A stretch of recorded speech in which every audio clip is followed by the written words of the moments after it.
आनंदरूपाय विश्वोत्पत्त्यादिहेतवे तापत्रय विनाशाय श्रीकृष्णाय वयं नुमः। चैतन्यं शाश्वतं शान्तं व्योमातीतं निरञ्जनं नादतीतं तस्मै श्रीगुरुवे नमः। सर्वरूपमयी देवी सर्वं देवीमयं जगत् अतोऽहं विश्वरूपां तां नमामि परमेश्वरीं। ये हम लोग विवेक चूड़ामणि का उपदेश का उपसंहार गुरु जी शिष्य को फिर से सार बता रहे हैं कि जो ये ब्रह्मवेत्ता पुरुष कैसा होता है, कैसा उसका आचरण होता बता रहे। प्रारब्ध कर्म परिकल्पित वासना भी प्रारब्ध कर्म परिकल्पित वासना भी संसारी वच्चरति भुक्तिषु मुक्त देह संसारी वच्चरति भुक्तिषु मुक्त देह सिद्धा स्वयं वसति साक्षिवदत्र तूष्णीं सिद्धा स्वयं वसति साक्षिवदत्र तूष्णीं चक्रस्य मूलमिव कल्प विकल्प शून्यः चक्रस्य मूलमिव कल्प विकल्प शून्य। मुक्त पुरुष उसका शरीर प्रारब्ध कर्म से की कल्पित वासना द्वारा प्रारब्ध में जो कल्पना है उसके द्वारा संसारी पुरुष के समान, जैसे संसारी पुरुष का भी कल्पित वासना से भोगता है, पर संसारी पुरुष चाहता है और उस चाहने के अनुसार तो प्रारब्ध होता नहीं। कभी कभी प्रारब्धानुसार ही चाहता है, लेकिन ये चाहता नहीं है और फिर भी जिसको शरीर का जो काल है वो सामान्य संसारी पुरुषों की तरह भोगों को भोगता है। सिद्ध पुरुष तो स्वयं कुलाल चक्र के मूल की भांति, जो सिद्ध पुरुष है कुलाल के चक्र के मूल की भांति संकल्प विकल्प से रहित होकर साक्षी भाव से मौन होकर रहता है। वो किसी में इफ एंड बट नहीं करता, जो हो जाए सो हो जाए। अब इसके जीवन में जैसे आदि शंकराचार्य की जिंदगी थी, उनसे जैन शास्त्रार्थ करने वाला तांत्रिक हार गया और वो उनकी शर्त थी कि जो हार जाता था वो उनका शिष्य बनता था। वो शिष्य बन गया, वो इतना चालाक था कि चालाकी तो सब कोई समझे ही नहीं। और वो उसने कहा कि हम उनके निकट की ही सेवा करेंगे, मतलब खिलाएंगे पिलाएंगे सेवा करेंगे वस्त्र आदि धोएंगे। तो करने लगा, किसी ने ध्यान नहीं दिया। लोगों ने समझा कि विद्वान तो है ही, भावुक तो है ही, तो शिष्य हो गया।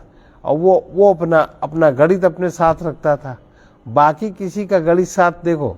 जो असली सेवक होता है उसका गणित साथ नहीं होता कि हमने इतना किया, हमने इतना दिया, हमने इतना लिया।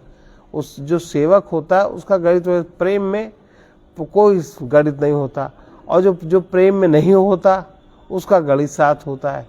तो वो तो एक एक दिन गिन रहा था और उसने तंत्र क्रिया करनी शुरू करी उनके ऊपर, वहीं खोपड़ी पर, और उनके ऊपर तंत्र का असर होना शुरू हुआ। खिलाना पिलाना शुरू किया, तंत्र का असर होना शुरू हो गया।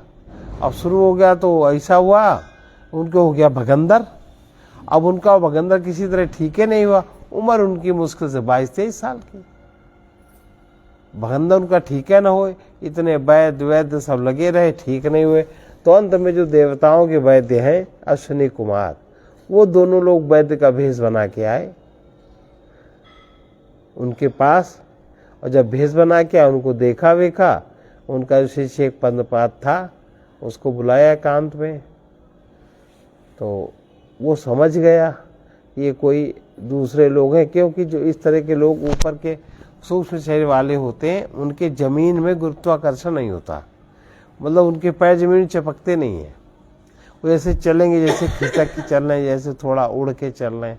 वो लोग जमीन पे उनका, पृथ्वी उनका गुरुत्वाकर्षण नहीं खींच पाती, क्योंकि पृथ्वी केवल स्थूल देह का खींचती है। वो सूक्ष्म देह का तो वो तो वायु स्वरूप है, खींच नहीं पाती। तो उनके पैर ऊपर ही रहते हैं धरती के। वो कुछ समझ गया, शंकराचार्य भी समझ गया कि देखो ये कौन है। उनको बताया और चुपचाप वहीं बार बार क्रिया करने लगा। कहा कि 12वें दिन ये मर जाएगा, तुम करते रहना बिना कुछ खाए पिए।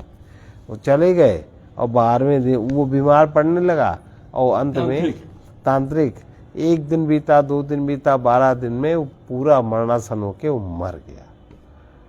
मर गया। अब शंकराचार्य नाराज, ये मर गया और तब कहीं पद्मपाद कहाँ, तो दिखाई नहीं पड़ता, वही कुछ कर रहा होगा।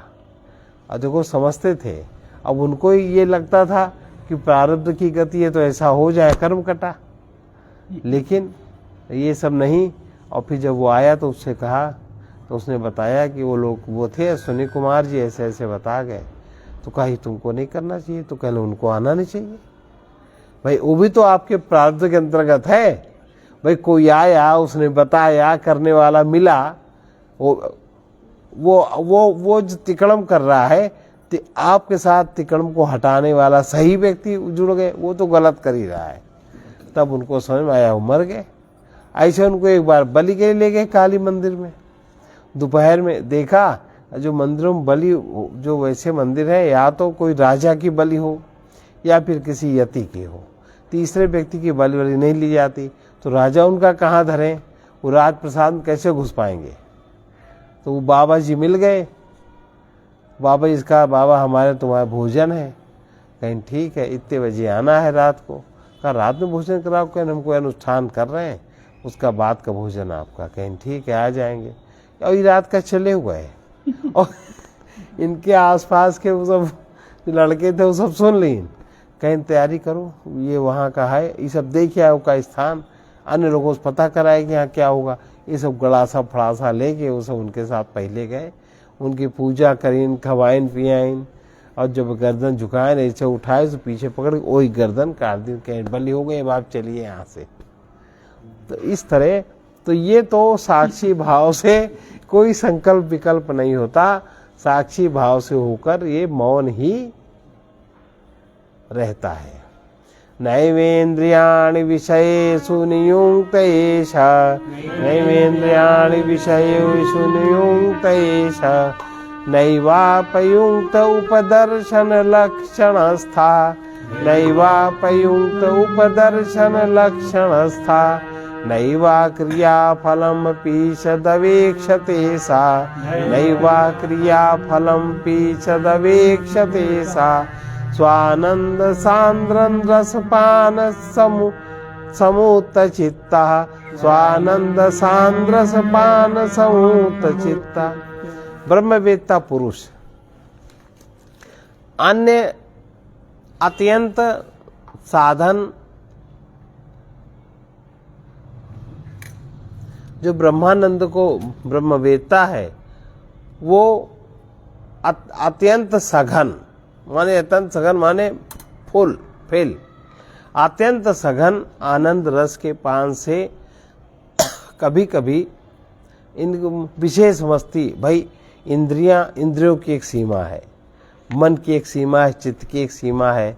अब ये तो आपको पिछले प्रारब्धानुसार बने हैं साधन, शक्ति जितनी उनमें बना दी गई उतनी आएगी। और ब्रह्मानंद का जो आत्मानंद का रस है वो हो गया ज्यादा, ओवर, तो शरीर तो लड़खड़ा ही जाएगा, नहीं लड़खड़ाएगा?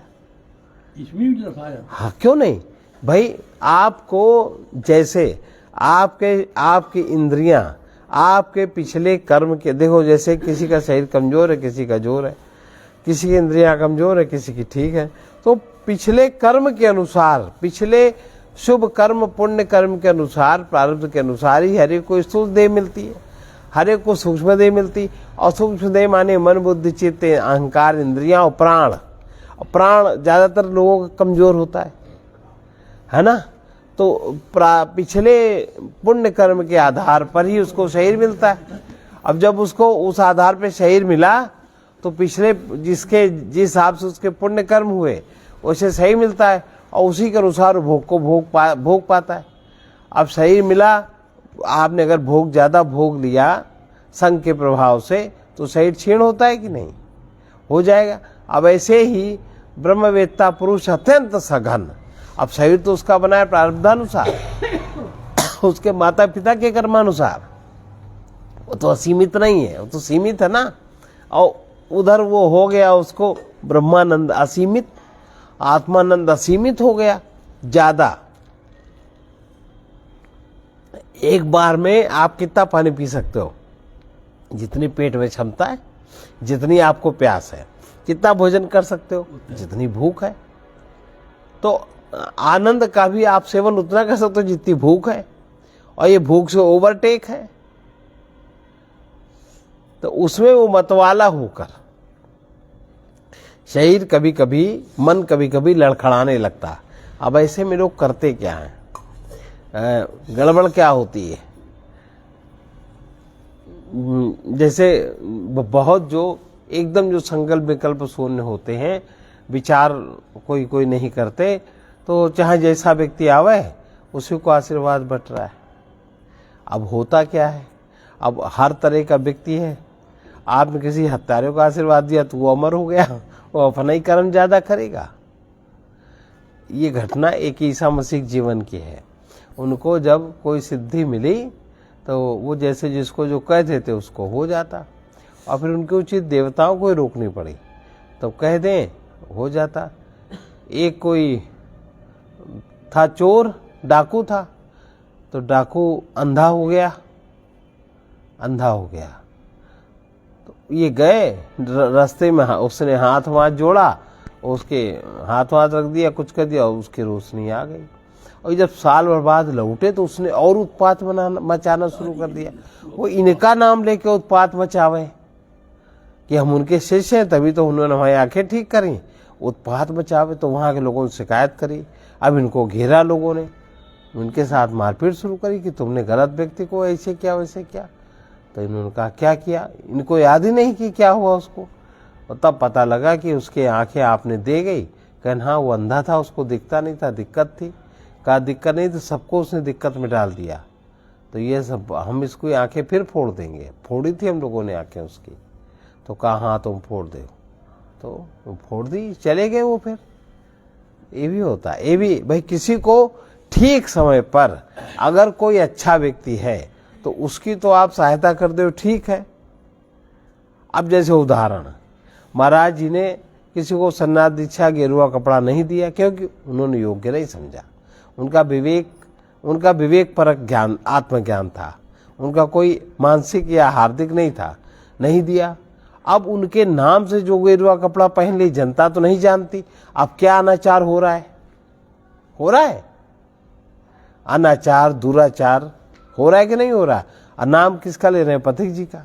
और इसमें पथिक जी की कोई गलती नहीं। ये ऊपर जाएगा और क्या, उसमें वो क्या करें? भाई उनकी कहीं से भी स्वीकृति होती तो ठीक। अब जैसे हम अगर कुछ करें तो उनकी स्वीकृति है तब उन पर जाए, लेकिन हम तो नहीं करते। तो जो भी करेगा वो जाने, उसका काम जाने। वो तो पाप उसी को भुगतना पड़े, उसमें वो सहभागी बिल्कुल नहीं है, क्योंकि उन्होंने किसी भी तरह से सपोर्ट नहीं किया। और सपोर्ट करेगा गलत व्यक्ति का, तब उसका होता है। जो सपोर्ट करता है तब जाता है। भाई माता पिता को संतान का दुख क्यों झेलना पड़ता है? वैसे तो अलग, क्योंकि जो माता पिता जितने ज्यादा मोह में अंधे होते हैं, प्रकृति उनको उतना ज्यादा सताती है। और जिस माता पिता को मोह में अंधे नहीं है, उनको प्रकृति भी मुक्त करती है। तो व्यक्ति जब अपराधी है तभी वो अपराधी है, नहीं तो नहीं है, नहीं तो नहीं। अब इतना मोह में अंधा है, लड़का गलत कर रहा है, आप उसको मना नहीं कर रहे हो। चाहे जो कर रहा है ठीक है, ठीक है, क्या ठीक है? अब फिर भुगतना। गलत व्यक्ति जुड़ गया, गलत व्यक्ति आ गया, लड़का गलत कुसंगति बिगड़ गया, वो पहले तुम्ही को मारेगा। तो ये ब्रह्मवेत्ता पुरुष अत्यंत सघन आत्मानंद के रस के पान से मतवाला होकर भी साक्षी रूप से स्थित हुआ, इंद्रियों को विषयों में नहीं लगाता। अब देखो ये सावधानी है कि नहीं, आपके पास जो भी व्यक्ति आएंगे सब विषयी तो होंगे। तो जब स्वयं नहीं विषयों में लगाता तो तुम्हें विषयों में लगाने का आशीर्वाद भी नहीं देगा। उसके द्वारा उसी की सहायता होगी जो उसका अधिकारी होगा। अब ऐसे जो ऐसे सबको ऐसे ऐसे करते रहते हो, सब ऐसा ही है मामला, सब गड़बड़ हिसाब किताब है। वो ना तो इंद्रियों को विषयों में लगाता है, तो दूसरे की इंद्रियों को भी नहीं लगाने देगा, और ना ही उन्हें विषयों से हटाता है, ना ही किसी से कहता है कि तुम त्यागी बन जाओ, कि तुम ऐसे करो, कि क्योंकि तुम कहोगे कोई मानेगा ही नहीं। उसका भोग इतना ज्यादा प्रबल है कि आपकी बात कोई मान ले तो कोई बिरला तो क्यों बोलेगा वो भाई, काय को बोलेगा वो, ज्ञानी तो नहीं बोलता। और बाकी जो ये सब जो मामला लवड़पंथी चलता है तो उसके परिणाम भी फिर अच्छे नहीं होते। वो अपने कर्मों के फल की ओर, तो वो जो भी कर्म कर रहा है उसको जो फल मिल रहा है उसकी ओर तो देखता ही नहीं कि हमने ये किया था तो हमको ये मिला, इसकी उससे कोई आकांक्षा नहीं रहती। लक्ष्य गतिम त्यक्त्वा यस्तिष्ठेत केवलात्मना यस्तिष्ठेत केवलात्मना शिवैव स्वयं साक्षात् अयम ब्रह्मविदुत्तमः अयम ब्रह्मविदुत्तमः। जो लक्ष्य और अलक्ष्य, जैसे कहते हैं हमारा जीवन में ये लक्ष्य है, हमें इतना प्राप्त करना है और हमको इसको हटा देना है, अलक्ष्य हुआ। जिसको हम नहीं देखना चाहते, जिससे हमारा मोह लगाव नहीं है, हम उसको नहीं चाहते तो उसको हटाना चाहते हैं। और जो हम चाहते हैं उसके प्रति हम पूरा परिश्रम और प्रयत्न करते हैं। ज्ञानी में दोनों दृष्टि नहीं होती, क्योंकि वो ये जानता है कि जगत में प्राप्त करने लायक कुछ भी नहीं है, और ना वो किसी को कहेगा कि तुम ऐसी पढ़ाई करो इतना धन मिलेगा। अरे ये सब प्रारब्धगत खेल है, तुम्हारे भाग्य में जितना होगा उतना ही मिलेगा, ज़्यादा नहीं ले सकते तुम। और विद्या आदि भी जितनी तुम्हारे को है उतनी ही होनी है, तो उसमें ध्यान नहीं लगाना। जो लक्ष्य और अलक्ष्य है दोनों दृष्टियों को त्याग कर केवल एक आत्म स्वरूप से ही जो स्थित रहता है, वो ब्रह्मवेत्ताओं में श्रेष्ठ महापुरुष साक्षात शिव ही है। उसको शिव की उपाधि दी जाती है। जो लक्ष्य और अलक्ष्य है, जो क्योंकि जानता है जगत में स्थिर कुछ है नहीं, जगत में पाने योग्य कुछ है नहीं, जो कुछ है सो विनाशी है। हम अगर पा भी लेंगे तो पीछे वाले को मिला बिना प्रयत्न के। भाई जैसे कोई मेहनत कर रहा है कि हमारे को साल में 1 करोड़ 50 लाख 25 लाख मिले, और बहुत लोग वहाँ पैदा ही हुए हैं, उनको उसकी जरूरतें नहीं है, ना उन्होंने पढ़ा न लिखा न कुछ किया, और उनके आसपास जिन साधन को जुटाने के लिए सामान्य व्यक्ति जिंदगी लगा देता है। भाई किसी को मोटर कार खरीदनी है 35 लाख की 40 लाख की, और किसी के लिए वो मन में सोचे तो उसके लिए उपस्थित है। तो जहाँ जिस जगत में ऐसी गति है तो उसको क्या संग्रह करना है, छोड़ना। जगत में कुछ भी लक्ष्य करने वाला नहीं है, और जो लक्ष्य करने वाला नहीं है, जो आपके प्रारब्ध भोग में है वो आपको उपस्थित होगा, मिलेगा। तो वो ना वो लक्ष्य दृष्टि रखे, और ना वो कुछ हमारे पास ये खराब ना उसको हटाने की दृष्टि रखे कि ये हटे, इसमें वो दिमाग नहीं लगाता। वो दोनों दृष्टियों को त्याग कर केवल वो आत्मा स्वरूप से साक्षी रूप से स्थित रहता है, आनंद में रहता है। वो ब्रह्मवेत्ताओं में श्रेष्ठ महापुरुष, उसको उसके उपाधि शिव होती है, वो साक्षात शिव ऐसा जानना चाहिए। अर्थात अन्य वस्तु के अभाव के कारण जिसका कोई लक्ष्य प्राप्तव्य नहीं है, मान लो उसको किसी अभाव है किसी वस्तु का, तो उसके लिए जुट जाए, वो नहीं जुटता। तमाम सारे ढोंग बना ले, काहे को जुटेगा, नहीं जुटता।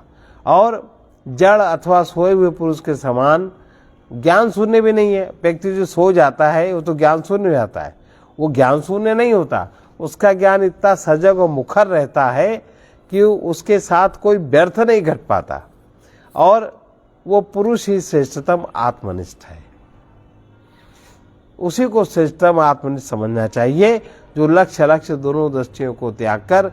अब कोई सामान्य व्यक्ति ये सब सुन पढ़ के ऐसा आचरण करे ऊपर से तो क्या बनेगा, उसको बहुत संभालना पड़ेगा, और फिर भी खुल जाएगा।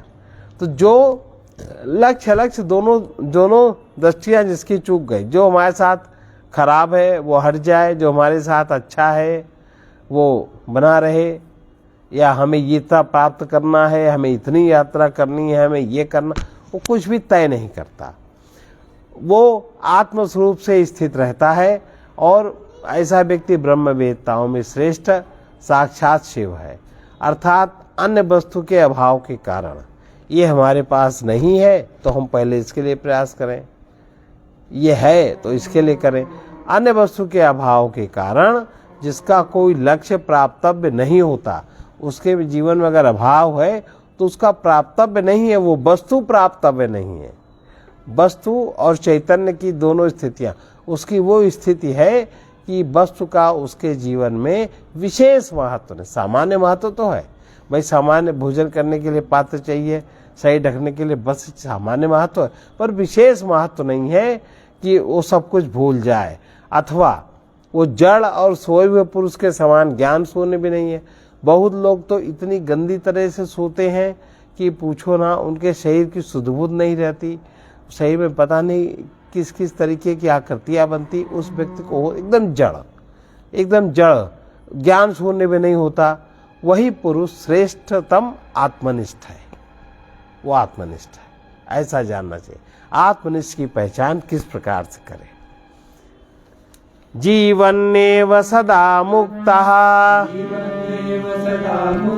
कृतार्थो ब्रह्मवित्तमः, कृतार्थो ब्रह्म उपाधिनाशाद ब्रह्मैव सन ब्रह्माप्येति निर्द्वयम्, सन ब्रह्माप्येति ऐसा ब्रह्मज्ञानी, ऐसा जैसा ऊपर बताया कैसा लक्ष्य अलक्ष्य, ये होना चाहिए ये नहीं होना चाहिए, दोनों दृष्टियों से जो रहित है, एक आत्मस्वरूप से साक्षी होकर जो स्थित है अपने शरीर में, और वो ब्रह्मवेत्ताओं में साक्षात शिव है। अर्थात अन्य वस्तु के अभाव के कारण जिसका कोई लक्ष्य माने प्राप्तव्य वस्तु का अभाव है, पर वस्तु के उसका प्राप्तव्य नहीं है, और वो सोए हुए पुरुष के समान जड़ भी नहीं होता, वही श्रेष्ठतम आत्मनिष्ठ है, ऐसा ब्रह्मज्ञानी। इस प्रकार जो ब्रह्मज्ञानी है वो जीता हुआ भी सदा मुक्त है, और वो निरंतर कृतार्थ रहता है, और उससे जो भी जुड़े मिले वो भी कृतार्थ होता है।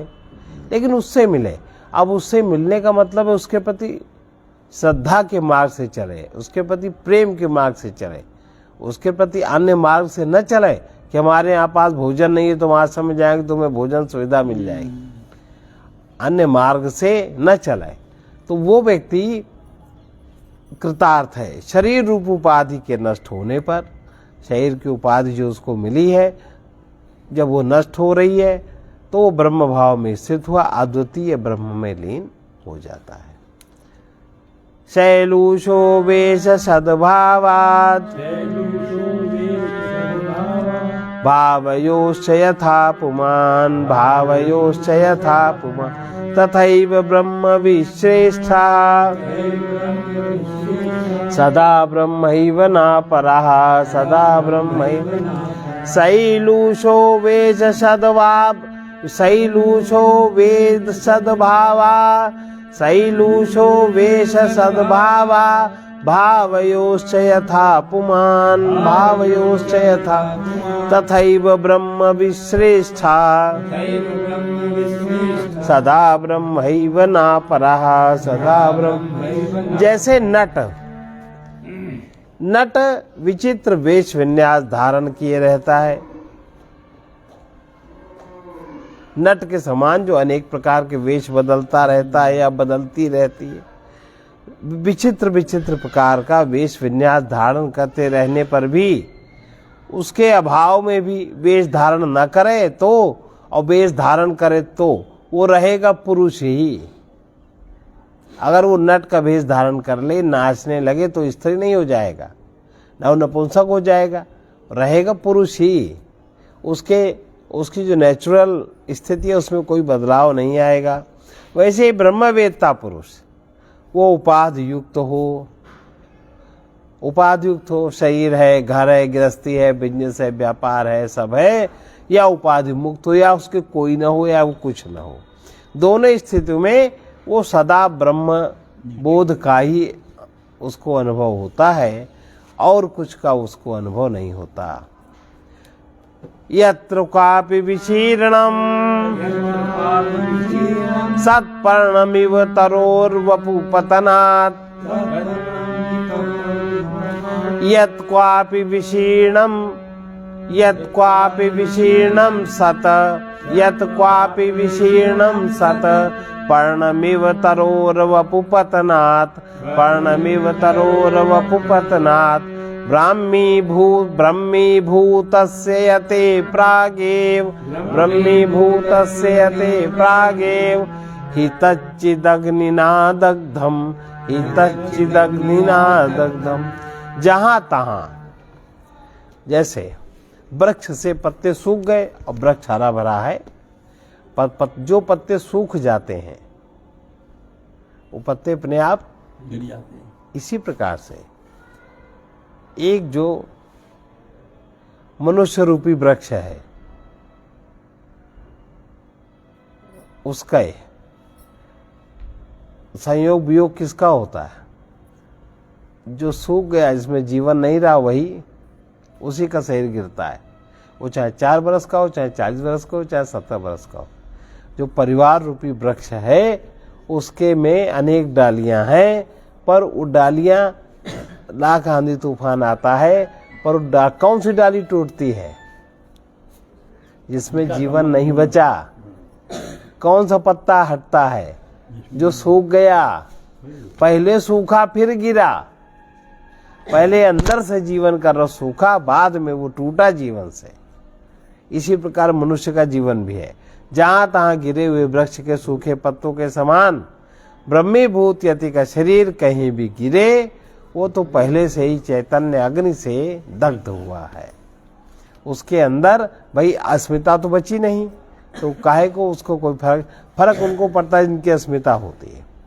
सदात्मनि ब्रह्मणि तिष्ठतो मुने, सदात्मनि ब्रह्मणि तिष्ठतो मुने, पूर्णाद्वयानंदमयात्मना सदा, पूर्णाद्वयानंदमयात्मना सदा। न देश काल दुचित प्रतीक्षा, न देश काल दुचित प्रतीक्षा, त्यक्त्वा सविट्ट पिंड विसर्जनीया, त्यक्त्वा त्वमांसविद पिंड विसर्जनाय, त्वमांसविद पिंड विसर्ज। सदात्मनि ब्रह्मणि तिष्ठतो मुनेः, सदात्मनि ब्रह्मणि तिष्ठतो, पूर्णाद्वयानंदमयात्मना सदा, पूर्णाद्वयानंदमयात्मना सदा। न देश कालादुचित प्रतीक्षा, न देश कालादुचित प्रतीक्षा, त्वमांसवित् पिंड विसर्जनाय, त्वमांसवित् पिंड विसर्जन। सत्स्वरूप ब्रह्म में सदैव परिपूर्ण, जो अद्वितीय, जो अपने को ब्रह्म से दूसरा नहीं समझता, आनंद स्वरूप से जिसकी स्थिति बन गई है, उस मुनि को, वो मुनि इस त्वचा मांस मल मूत्र के पिंड आदि को त्यागने के लिए किसी योग्य देश काल आदि की उसको अपेक्षा नहीं होती। जो साक्षात चैतन्य अग्नि में जल गया, अंदर से जिसकी अहंता ममता जल गई, उसको कुछ भी अपेक्षा नहीं होती, चाहे जहां उसका शरीर छूट जाए। सत्स्वरूप ब्रह्म में सदैव परिपूर्ण अद्वितीय आनंद स्वरूप से स्थित जो हो गया है, ऐसे मुनि को ये मांसमय त्वचामय मल मूत्र के पिंड को त्यागने के लिए किसी योग्य देश काल की अपेक्षा नहीं होती। कोई तैयारी वारी वो नहीं करता। देहस्य मोक्षो नो मोक्षो, देहस्य मोक्षो नो मोक्षो, न दंडस्य कमंडलो, अविद्या हृदय ग्रंथि मोक्षो, मोक्षो यतस्ततः, मोक्षो यतस्ततः। देहस्य मोक्षो नो मोक्षो, न दंडस्य कमंडलो दण्डस्य कमण्डलो अविद्या हृदय ग्रंथि मोक्षो ग्रंथि मोक्षो यतस्ततः मोक्षो यतस्तत। क्योंकि जो मोक्ष है, जो छूटना है, किससे छूटना? वस्त्रों आदि से थोड़ी ना छूटना। छूटना है जो तुम्हारे अज्ञान की हृदय ग्रंथि है, उससे छूटना मोक्ष कहलाता है। मोक्ष कोई दे दे, गुरु दे दे, चेला दे दे, ऐसी कोई वस्तु नहीं है। ये सब भ्रमात्मक कल्पनाएं हैं। कैसे कोई दे देगा बताओ? कैसे कोई दे देगा? तो मोक्ष हृदय की अविद्या रूपी अविद्या की जो ग्रंथि हृदय में है, इसका नाश हो जाए तो मोक्ष हो गया, मुक्त हो गई। अब इसके बाद जो ब्रह्म से अभिन्नता का बोध है वो तो हो ही जाएगा, वो भक्ति हो गई। और फिर जो संसार की यथार्थता का जो ज्ञान हो जाए, संसार की यथार्थता आपको अशांति न पहुंचा पाए, वो शांति हो गई। तो कोई मुड़ मुड़ा ले, कोई पहन ले, देखो कैसा क्या चल रहा है तमाशा। ये सब भोग का ही एक उपांग है, सब भोग है, सब भोग है। ये जो बाहर के प्रतीक चिन्ह है, इनका प्रयोग करके भोली भाली जनता को ठगना। और आदमी लोग जो ये सब करते हैं, वो उस महिला आदि को ठगना, ये बहुत ज्यादा कलुषित कर्म है। क्योंकि मोक्ष हृदय की अविद्या रूपी ग्रंथि को नाश को कहते हैं। इसलिए देह अथवा दंड कमंडलों का त्याग या शरीर घर आदि का त्याग मोक्ष नहीं है, ना ये सब संन्यास है। कुल्यायामश्च नद्यौ वा कुल्यायामथ नद्यां वा शिवक्षेत्रेऽपि चत्वरे शिवक्षेत्रेऽपि चत्वरे पर्णं पतति चेत्तेन पतति चेत्तेन तरोः किं न शुभाशुभं तरोः किं न शुभ। वृक्ष